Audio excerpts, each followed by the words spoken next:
तो एनसीईआरटी में coordination compounds chapter में कुछ क्वेश्चंस हैं कॉमन टर्मिनोलॉजी से रिलेटेड। पहला क्वेश्चन देखते हैं। Explain with two examples each of the following. तो इन सबको एक्सप्लेन करना है कि ये क्या है। कोऑर्डिनेशन एंटिटी क्या है, लिगेंड क्या होता है, कोऑर्डिनेशन नंबर क्या होता है, कोऑर्डिनेशन पॉलीहेड्रॉन क्या होता है, होमोलेप्टिक और हेट्रोलेप्टिक क्या टर्म्स होते हैं। तो पहले हम बात करते हैं कोऑर्डिनेशन एंटिटी की। क्या होती है coordination entity? A coordination entity constitutes a central metal atom और आयन। कोऑर्डिनेशन एंटिटी में होता है एक सेंट्रल मेटल एटम या फिर सेंट्रल मेटल आयन। यहाँ पे हमारा वो कोबाल्ट 3+ है। ये 3+ कैसे आया मैं बताऊंगा। फिलहाल यहाँ पे ये कोबाल्ट 3+ सेंट्रल मेटल एटम या यहाँ पे वो आयन सेंट्रल मेटल आयन है। Bonded to a fixed number of ions और मॉलिक्यूल्स। तो यहाँ पे जो सेंट्रल मेटल आयन है वो किसके साथ बॉन्ड बनाए हुए है? फिक्स्ड नंबर ऑफ आयन्स या फिर मॉलिक्यूल्स के साथ। तो हमारी इस एग्जांपल में कोबाल्ट 3+ ने 3Cl- आयन्स के साथ बॉन्ड बनाए हुए हैं और 3NH3 मॉलिक्यूल्स के साथ इसने बॉन्ड बनाए हैं। वो बॉन्ड कैसे बने हैं बना के दिखाता हूँ आपको। CO cobalt, Cl Cl Cl,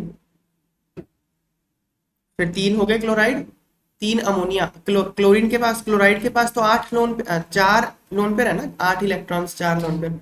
ammonia के पास, नाइट्रोजन के पास 1 लोन पेयर होता है। तो वो डोनेट कर सकता है तो वो डोनेट कर देता है ऐसे NH3। ठीक है, 3 NH3 है।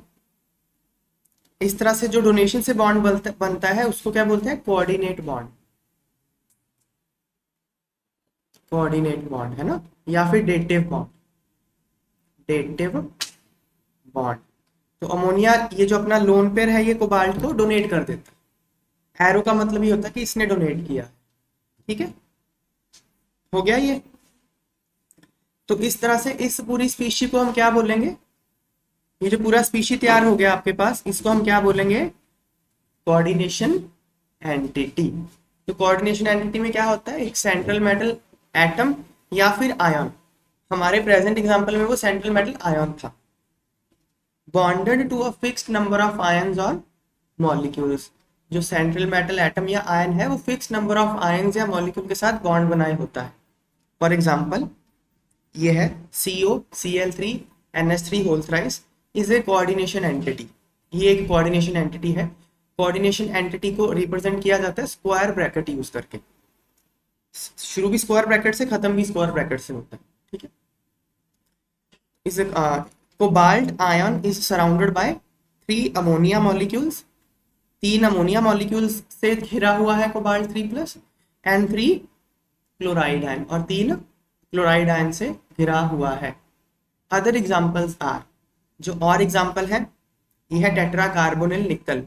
इसका नाम कैसे लिखना है, पूरे इसके रूल्स होते हैं, मैं बताऊंगा आपको। ठीक है, तो यहाँ पे क्या है? यहाँ पे निकल का ऑक्सीडेशन नंबर 0 है, मतलब वो एटम है, आयन, सॉरी हाँ मेटल एटम है, अब आयन नहीं है वो। तो निकल, इसकी शेप टेट्राहेड्रल होती है। कैसे होती है वो आपको निकालना सब सिखा जाएगा। यहाँ पे कार्बन डोनेट करता है अपना CO CO CO CO। तो CO ने अपने लोन पेयर डोनेट करे हुए हैं और निकल ने एक्सेप्ट करे हैं लोन पेयर, और निकल का ऑक्सीडेशन नंबर 0, प्योर निकल है यहाँ पे। तो metal atom, central metal atom हो गया, bonded to fix number of molecules. यहाँ पे CO मॉलिक्यूल है। ऐसे ही यहाँ देखो प्लैटिनम है। प्लैटिनम यहाँ पे 2+ ऑक्सीडेशन स्टेट में है। ये सब कैसे है, 2+ कैसे है, 0 कैसे है, ये मैं बताऊंगा। ठीक है ना, फिलहाल अभी बस मान लो ये 2+ है। ये क्लोराइड होता है Cl- और ये अमोनिया, अमोनिया न्यूट्रल होता है। तो platinum central atom, central metal ion हो गया। यहाँ पे क्लोराइड क्या हो गया? आयन हो गया, आयन हो गया, अमोनिया मॉलिक्यूल हो गया।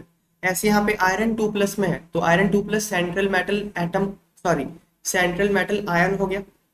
और साइनाइड ये Cn- होता है। Cn जहां भी देख लो Cn- होगा, तो वो आयन हो गया, bonded to fix number of ion. इसको लीगेंड बोलते हैं, जो जो आयन अपना लोन पेयर डोनेट करके बॉन्ड बनाता है ना उसको लीगेंड बोलते हैं। तो लीगेंड हो गया Cn-, ठीक है ना। हाँ पहले आएगा, आयन हमेशा पहले लिखता है।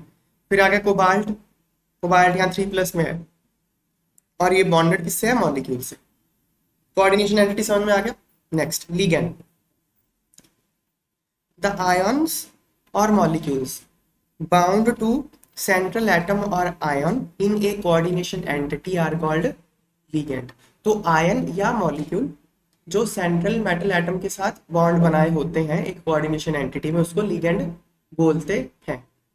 दीज में be simple ions such as chloride, small molecules such as water और अमोनिया। ठीक है, ये सिंपल आयन भी हो सकते हैं जैसे क्लोराइड हो गया, या छोटे मॉलिक्यूल हो सकते हैं जैसे वाटर। वाटर के पास, ऑक्सीजन के पास 2 लोन पेयर है, यहाँ अमोनिया में नाइट्रोजन के पास 1 लोन पेयर है। तो लीगेंड के पास लोन पेयर होना जरूरी है, तभी तो वो डोनेट करेगा। या फिर लार्ज मॉलिक्यूल्स सच एज, ये हो गया, ये है डाई इथाइल अमाइन। देखो ये CH2 से इथाइल बन गया, कॉमन नेम है इसका डाई इथाइल अमाइन। ठीक है, इसको बोलते हैं EN, इथाइलिन डाईअमाइन। इसका मतलब लीगेंड जब लिखते हैं नाम में इसको EN लिखा जाता है। ठीक है, लिखते वक्त लीगेंड में। फिर ये हो गया। अब ये 2 जगह से डोनेट कर सकता है, ये वाला भी कर सकता है और ये वाला भी डोनेट कर सकता है। इसको बाइडेंटेड लीगेंड बोलते हैं। जो लीगेंड एक लोन पे डोनेट करे उसको यूनिडेंटेड बोलते हैं, जो 2 करे वो, ये आगे आएगा सर, 2 करे वो बाइडेंटेड होता है। जैसे ये टेट्राडेंटेड लीगेंड है क्योंकि ये 4 जगह से करता है, ये वाला। मैं इसके आपको स्ट्रक्चर बना के दिखाता हूँ। N CH2 CH2 NH2 CH2 CH2 NH2 CH2 CH2 NH2, lone pair हो गया ना। 4 हो गया ना, 1 2 3 4, 4 जगह से। ये इसको मैंने ओपन करके लिख दिया यहाँ पे, ये 4 जगह से डोनेट करेगा, टेट्राडेंटेट है ये। ठीक है ना। और even macro molecule such as protein, बड़े बड़े मॉलिक्यूल जैसे प्रोटीन, वो भी लिगेंड का काम कर सकते हैं। लिगेंड की कंडीशन एक ही है कि उसके पास लोन पेयर होना चाहिए जो कि वो डोनेट कर सके। मतलब लोन पेयर होना चाहिए और ऑक्टेट खुद का पूरा होना चाहिए। अगर लोन पेयर ऑक्टेट खुद का पूरा ही नहीं है तो वो डोनेट नहीं करेगा। ठीक है ना। फिर है कोऑर्डिनेशन नंबर। कोऑर्डिनेशन नंबर क्या है? The coordination number of a metal ion. तो पहली बात तो कोऑर्डिनेशन नंबर होता किसका है? सेंट्रल मेटल एटम या सेंट्रल मेटल आयन का। कोऑर्डिनेशन एंटिटी के अंदर जो सेंट्रल मेटल एटम या आयन है उसके रेफरेंस में बात होती है कोऑर्डिनेशन नंबर की। तो coordination number of metal ion in a complex, complex मतलब वो कोऑर्डिनेशन एंटिटी को कॉम्प्लेक्स ही बोलते हैं।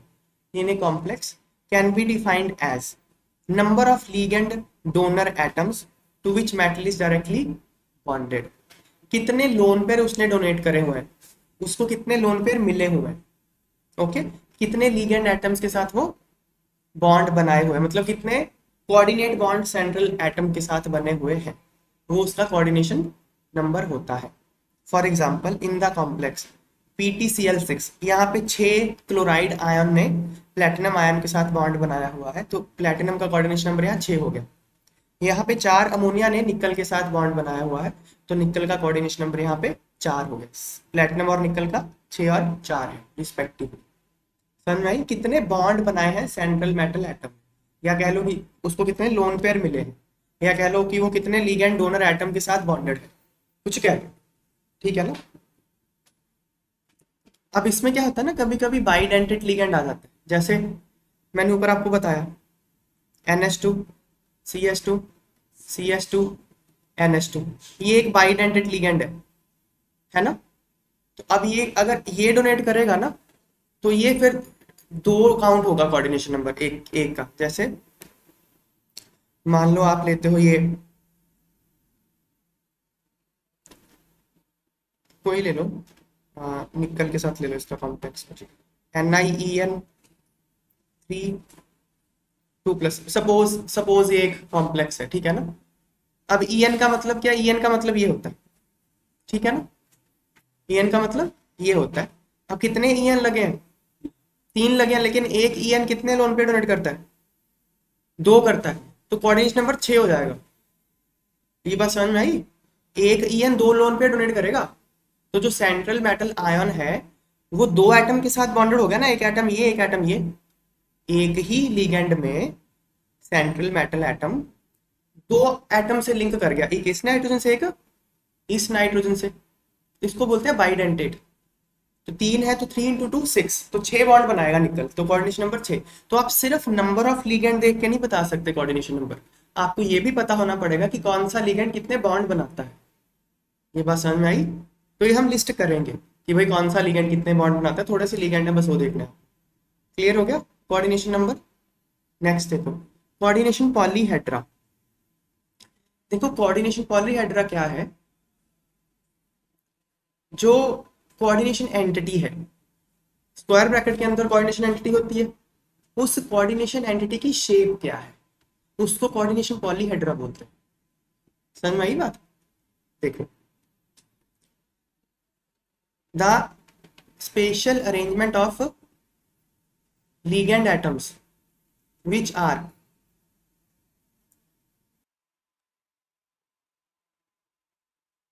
the spatial arrangement of ligand atoms।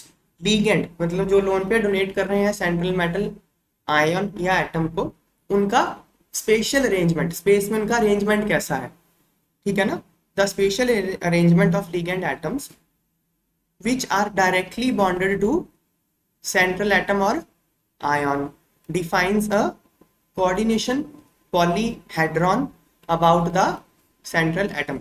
Central atom के आसपास वो कोऑर्डिनेशन पॉलीहेड्रा को डिफाइन करता है। कौन? Special arrangement of ligands. समझ में आई बात? The most common coordination polyhedra are octahedral, square planar and tetrahedral. Octahedral मतलब 8 सिर वाला, स्क्वायर प्लेनर मतलब स्क्वायर एक प्लेन में, टेट्राहेड्रल मतलब 4 सिर वाला। मैं इसकी शेप आपको बना के दिखाता हूँ, नीचे बनी हुई है देखो, ये ऑक्टाहेड्रल है, इसको समझो। जो बॉन्ड इसको बोलते हैं वेज, जो सॉलिड लाइन से दिखाया है वो वेज है, जो डैश डैश लाइन से दिखाया है वो क्या है? डैश। डैश का मतलब होता है अवे फ्रॉम व्यूअर, आपसे दूर जाता हुआ। वेज का मतलब होता है टूवर्ड्स द व्यूअर, आपकी तरफ आता हुआ। और जो नॉर्मल प्लेन लाइन बनाई है वो in the plane of paper, वो प्लेन ऑफ पेपर में ही है। इसको अगर मैं ड्रॉ करूँ ऐसे बनेगा, ये एक प्लेन है, ये मेटल है, ये आपकी तरफ आते हुए दो बॉन्ड, 3 डायमेंशनल इमेजिन कर पा रहे हो, ये दो बॉन्ड आपसे दूर जाते हुए, और ये ऊपर और ये नीचे, ये सेम है दोनों। इसको समझ पा रहे हो या नहीं समझ पा रहे? हाँ 6 बनी, 8 कैसे बनी मैं बताता हूँ। देखो 6 तो बॉन्ड है, लेकिन अगर आप इसके एंड्स ज्वाइन करोगे तो वो शेप कहलाएगी ऑक्टाहेड्रॉन। देखो बॉन्ड इसमें 6 ही है, बॉन्ड 8 नहीं है। देखो इसको ज्वाइन करो, ठीक है, ये तो स्क्वायर बन गया। अब इस स्क्वायर का ये वाले एंड को इसके साथ जोड़ दो, ये एंड को स्क्वायर के इसके साथ जोड़ दो, इसके साथ जोड़ दो, इसके साथ जोड़ दो, एक पिरामिड बन गई ना। इस पिरामिड के कितने फेस हैं? 4, नीचे वाला मत काउंट करो, 4 हो गए ना, 1 2 3 और एक पीछे, 4 फेस हो गए, नहीं हो गए? ऐसे ही 4 नीचे बनेंगे, नीचे वाले लिगेंड के साथ जोड़ो, 1 2 3 4, 4 ऊपर फेस, 4 नीचे फेस, 8 फेस बन गए ना, तो ऑक्टाहेड्रल। ये बात समझ में आ रही है? ठीक है ना। अच्छा यहाँ देखो टेट्राहेड्रल कैसे बना, ये समझ में आ रहा है? ये आपकी तरफ आता हुआ बॉन्ड, ये आपसे दूर जाता हुआ बॉन्ड है ना। तो इसको ये ऐसे बना सकते हो, ऐसे ऐसे, ये आपकी तरफ आ गया, ये आपसे पीछे चला गया, ठीक है ना। तो इसको ज्वाइन करेंगे तो कितने फेस बन जाएंगे? एक फेस तो ये बन गया, 2 फेस बन गए, और नीचे ज्वाइन कर दो 3 फेस बन गया, एक पीछे बन गया, 4 बन गए, 4। समझ में आ रहा है ना? 4 फेस बनते हैं, इसलिए इसको टेट्राहेड्रल बोलते हैं। तो शेप होगी टेट्राहेड्रल है। सारे गिनने हैं, नीचे वाला भी गिनना है। यहाँ पे स्क्वायर वाला क्यों नहीं गिनना था? क्योंकि स्क्वायर वाला तो मॉलिक्यूल के अंदर ही आ गया ना, वो नहीं गिनना। जो बाहर दिखेगा वो तो आपको 8 ही फेस दिखेंगे ना, है ना। यहाँ देखो ये हो गया टेट्राहेड्रल। फिर ये देखो ये स्क्वायर प्लेनर, ये एक ही प्लेन में है, स्क्वायर बस एक ही प्लेन में है सर, स्क्वायर प्लेनर हो गया शेप ये। फिर है ट्राइगोनल बाय पिरामिडल। ये ये देखो, ये तीनों एक प्लेन में है। ये आपकी तरफ आता हो, ये आपसे दूर जाता हो, ये एक प्लेन में, तो एक ट्रायंगल बन गई। एक बॉन्ड ऊपर, एक बॉन्ड नीचे। अब अगर मैं ऊपर वाले बॉन्ड के साथ इसको ज्वाइन कर दूंगा तो एक पिरामिड नहीं बन जाएगी, तीन फेस वाली पिरामिड नहीं बन जाएगी। यहाँ बनी थी चार फेस वाली पिरामिड, यहाँ तीन फेस वाली पिरामिड बनेगी। समझ आ रही है बात? ये बात समझ नहीं आई? कुछ ऐसा था हो जाएगा कि जिन पर एक पिरामिड। ट्रायंगल बाय पिरामिडल एक बार फिर से बता देता हूँ। ये आपकी तरफ आता हुआ बॉन्ड, ये आपसे दूर जाता हुआ बॉन्ड, ये प्लेन ऑफ पेपर में बॉन्ड है। तो मैं इसको ऐसे भी यहाँ, ये ऐसे ड्रॉ होगा, ऐसे एक ट्रायंगल सा बना लो एक प्लेन में, ठीक है ना। ये मेटल है, लिगेंड लिगेंड लिगेंड, एक ही प्लेन में है सारे, ये तीनों। यहाँ भी ट्रायंगल बना सकता हूँ मैं, ठीक है ना। फिर एक क्या बॉन्ड यहाँ से एक्सिस ऊपर, ये एक्सिस है इसका, एक्सिस से ऊपर बॉन्ड खींच दिया, ये खींचा हुआ। अब क्या करें, इनको ज्वाइन करो तो कितने फेस बनेंगे? तीन नहीं बनेंगे? तीन फेस बन जाएंगे। ट्रायंगल के ऊपर आपने एक डंडा सा गाड़ के जोड़ दिया, तीन फेस बन जाएंगे। तो तीन ऊपर, ऐसे ही तीन नीचे। तो ट्रायगोनल बाई पिरामिडल, मतलब ट्रायंगल उसका बेस है और बाई पिरामिडल दो पिरामिड है, तो ट्रायगोनल बाई पिरामिडल। ये है स्क्वायर पिरामिडल। ये देखो, ये चारों बॉन्ड एक प्लेन में है, ये चारों बॉन्ड एक प्लेन में है, और आपने एक बॉन्ड ऊपर खींच दिया। अब आप इनको ज्वाइन करोगे तो पिरामिड बन जाएगी, उसका बेस है स्क्वायर, तो स्क्वायर पिरामिडल। ये कुछ कॉमन कोऑर्डिनेशन पॉलीहाइड्रा होते हैं, मतलब शेप होती है कोऑर्डिनेशन एंटिटी के अंदर की, ठीक है। टर्म समझ में आ गई, कोऑर्डिनेशन पॉलीहाइड्रा। अगला देखो, होमोलैक्टिक और हेट्रोलैप्टिक कॉम्प्लेक्स क्या होते हैं, ठीक है। होमो का मतलब एक जैसा, हेट्रो का मतलब डिफरेंट। तो complexes in which a metal is bound to only one kind of donor atoms, जैसे कि ये कोबाल्ट, ये सिर्फ अमोनिया के साथ ही बाउंड है, मतलब अमोनिया के नंबर ऑफ अमोनिया मॉलिक्यूल 6 हैं, लेकिन टाइप ऑफ लिगेंड एक ही है। इसको बोलते हैं homoleptic. Complexes in which a metal is bound to more than one kind of donor groups. यहाँ पे अमोनिया और क्लोराइड दो तरह के डोनर ग्रुप्स हैं, उसको हेट्रोलैप्टिक कॉम्प्लेक्सेस बोलते हैं।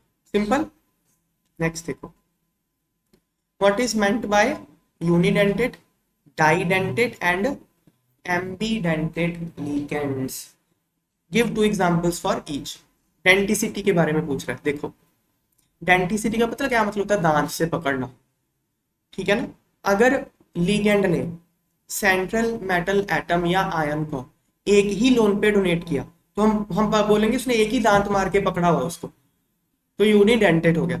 अगर उसने दो लोन पे डोनेट करे तो हम बोलेंगे उसने दो दांत मार दिए, तो डेंटिसिटी दो होगी। जैसे ये देखो, इथाइलिन डाइयामाइन है, ये कोई मेटल है मान लो, तो ये क्या करेगा? ये वाला लोन पे डोनेट करेगा और ये वाला भी करेगा। दो दांत मार दिए उसने, डाइडेंटेड हो गया, है ना। ये भी दो मारेगा ऑक्सीलेटो, ये मार देगा कि ये मार देगा, तो डाइडेंटेड।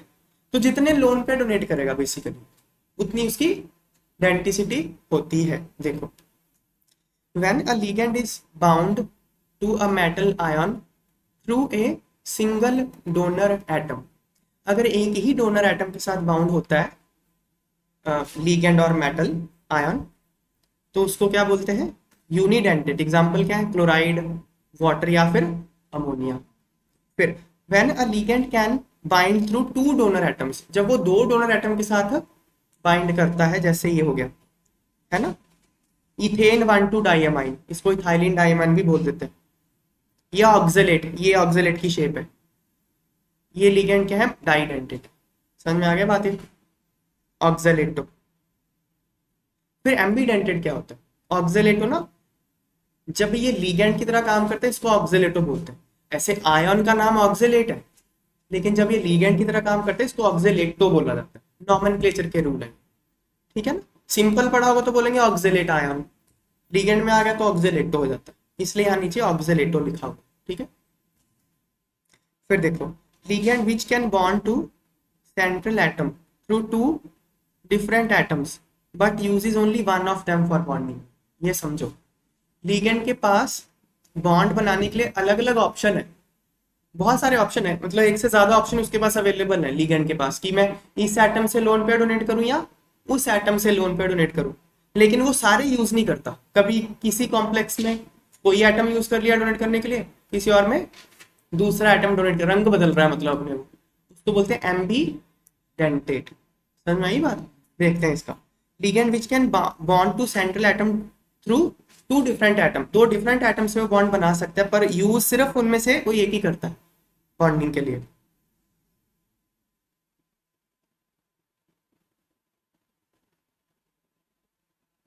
is said is called ambidentate ligand। Example देखो,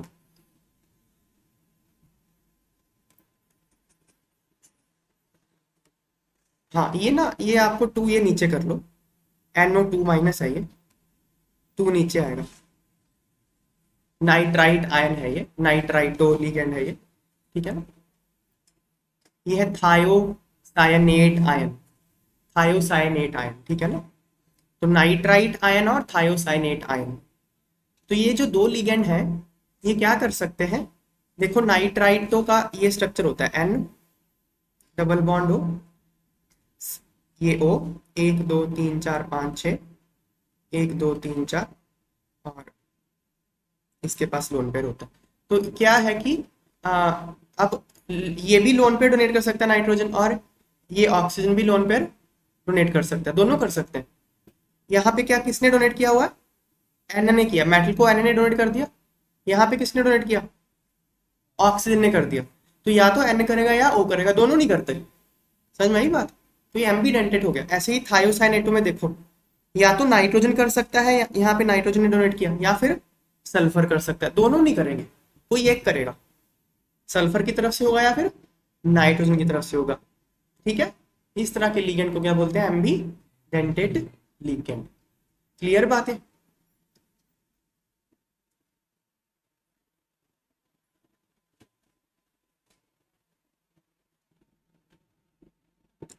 नेक्स्ट क्वेश्चन है, what is meant by chelate effect, give an example. Chelate effect क्या है, उसकी एक एग्जाम्पल दीजिए, ये पूछ रहा है। तो चिलेट इफेक्ट का पहले समझते हैं। Chelate effect means the stabilization of coordination compounds due to formation of metal chelates. Chelate effect क्या है, कोऑर्डिनेशन कंपाउंड का स्टेबल हो जाना मेटल चिलेट बनने की वजह से। अब मेटल चिलेट क्या है, metal chelates refers to ring formation due to donation of electrons by ligand. जब लिगेंड सेंट्रल मेटल एटम या आयन को अपने इलेक्ट्रॉन डोनेट करते हैं, तब अगर कोई रिंग बन जाए तो उसको बोलते हैं चिलेट फॉर्मेशन हो गया, ठीक है। रिंग फॉर्मेशन हो गया, चिलेट मतलब रिंग फॉर्मेशन होना।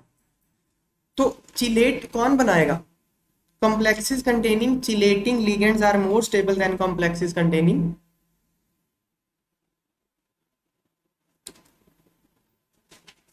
Unidentate ligand. देखो ये एग्जांपल एक बताई हुई है, यहाँ कोबाल्ट करना है,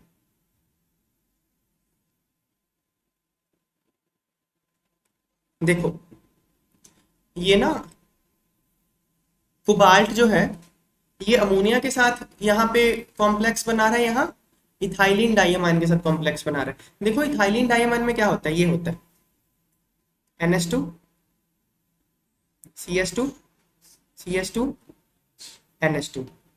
यहां से डोनेट कौन करता है, ऊपर से नाइट्रोजन, और इधर से भी नाइट्रोजन ही डोनेट करता है, इसलिए इसको ऐसे दिखाया हुआ है। EN मतलब यहां से नाइट्रोजन ने डोनेट किया और यहां से नाइट्रोजन ने डोनेट कर दिया, ऐसे। समझ में आई बात? अब EN का इसको ऐसे, ये पूरे चीज को EN ऐसे दिखा देते हैं, ऐसे करके दिखा देते हैं। लिखते नहीं है इतना बड़ा, लिख EN देते हैं, लिखने में थोड़ा दिक्कत होती है ना, इसलिए। यहाँ समझ में आया, EN लिख के ऐसे करा, मतलब यहाँ से भी एक नाइट्रोजन ने डोनेट किया और यहाँ से भी एक नाइट्रोजन ने डोनेट कर दिया। क्लियर है बात है? तो अब यहाँ पे डोनर एटम कौन है, नाइट्रोजन, यहाँ पे डोनर एटम कौन है, तो ऐसी 3 EN लगे हुए हैं, तो 6 डोनर एटम हो गए नाइट्रोजन। एक तो ये केस है, दूसरा केस क्या है, 6 अमोनिया ले लो आप, तो 6 अमोनिया में भी नाइट्रोजन ने डोनेट कर दिया। इस कॉम्प्लेक्स और इस कॉम्प्लेक्स से फर्क क्या, फर्क सिर्फ इतना है, यहाँ पे नाइट्रोजन नाइट्रोजन बीच में कार्बन कार्बन से जुड़े हुए नहीं है। अगर इनको जोड़ दोगे CH2 CH2 के बीच में, CH2 CH2 लगा के इनको जोड़ दोगे अगर, तो ये EN ही बन गया ना, कोई फर्क नहीं पड़ा ना। यहाँ भी नाइट्रोजन ने डोनेट किया और यहाँ भी, लेकिन फर्क क्या था, वहां पे नाइट्रोजन अकेला था। समझ में आ रही है बातें? यूनिडेंटेड ज्यादा स्टेबल पता है कौन है? EN वाला, क्योंकि चिलेट रिंग फॉर्मेशन होगी ना, इसको चिलेशन इफेक्ट बोलते हैं। समझ में आई बात? पता है क्यों स्टेबल होता है ये? भाई अगर आप बस में जा रहे हो, कहाँ तो आप एक हैंडल पकड़ के खड़े हो, खड़े होके जा रहे हो मतलब, और आपने एक ही हाथ से हैंडल पकड़ा बस का, दूसरा आपने दोनों हाथों से हैंडल पकड़ रखे हैं, तो कब स्टेबल ज्यादा होगा? जब दोनों से, यही बात है इसका भी, यहाँ दोनों से एकदम पकड़ के रखा है इसने, छूटेगा ही नहीं इसका, स्टेबिलिटी यही है ना, छूटे ना। समझ में आई बात? तो ये क्या है, ज्यादा स्टेबल है। इवन दो डोनर एटम सारे सेम है और कोई फर्क ही नहीं है, फर्क सिर्फ इन्होंने हाथ पकड़ा हुआ, यही फर्क है बस, और तो कोई फर्क नहीं है। इसको बोलते हैं चिलेशन। जब, और रिंग फॉर्मेशन कब होगी? जब एक ही लिगेंड दो जगह से डोनेट कर दे, तब रिंग फॉर्मेशन हो ही जानी है ना। एक लिगेंड ने, ये पूरा एक ही लिगेंड है ना, यहां से भी नाइट्रोजन ने डोनेट कर दिया और यहां से भी डोनेट कर, और करा तो सेम मेटल को डोनेट, तो बन गई ना रिंग। तो बाइडेंटेड, ट्राइडेंटेड, मतलब अगर डेंटिसिटी लिगेंड की एक से ज्यादा हो तो वो चिलेट फॉर्मेशन करेगा, रिंग फॉर्मेशन वो करेगा, और वो स्टेबलाइजेशन इफेक्ट जो रिंग फॉर्मेशन की वजह से आएगा उसको चिलेशन इफेक्ट बोलते हैं। क्लियर है बातें? इलेक्शन में